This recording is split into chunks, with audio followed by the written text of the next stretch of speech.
अब अपने देश के टेरर हेड से भी मुंह की खा रहा है, क्योंकि जो कैन जो अमेरिका के टेरर हेड थे उन्होंने इस्तीफा दे दिया है और ये कह के अमेरिका की लड़ाई नहीं है और अमेरिका जबरदस्ती ईरान के लिए लड़ रहा है। और यही लड़ाई अमेरिका ने पहले भी ईरान की फेवर में लड़ी थी और उस समय भी अमेरिका को उसमें कोई बेनिफिट नहीं था और सेम वही वॉर आज फिर आ गई है और अमेरिका इससे लॉस बेस कर रहा है और अमेरिका का इससे कोई भी फायदा नहीं है और वो इस गलत काम में अमेरिका का साथ नहीं देना चाहता। यहां तक कि अब आपसे क्लियर समझ पा रहे होंगे कि ये लड़ाई ओनली इजराइल ने अमेरिका के कानों में डाल डाल के करवाई है। एक्चुअल में ये वॉर होनी ही नहीं वाली थी, प्री प्लान्ड वॉर है जिसको अमेरिका के द्वारा करवाया गया है, वो भी इजराइल ने। और यहाँ पे मास्टर गेम इजराइल ने खेली है और अमेरिका तो एक पपेट्स की तरह उसके इशारों पे काम कर रहा था। और जो कैन को ये चीज पसंद नहीं आई, उन्होंने इस चक्कर में वहां पे इस्तीफा दे दिया कि मैं किसी भी ऐसे युद्ध में अमेरिका के साथ नहीं दूंगा जहां पे अमेरिका का लॉस होगा और उससे अमेरिका को कोई भी बेनिफिट नहीं मिलने वाला। और ये सब होने के बाद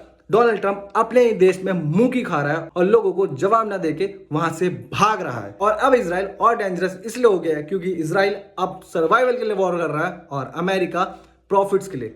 और एक्चुअल में अब तो ये भी समझ में आ गया कि अमेरिका का इसमें कोई प्रॉफिट नहीं है, बट वो अमेरिका वॉर लड़ क्यों रहा है। आपको क्या लगता है कमेंट करके बताओ। वीडियो लाइक करो, शेयर करो, चैनल को फॉलो करो ऐसी न्यूज के लिए और फाइनेंस अपडेट्स के लिए।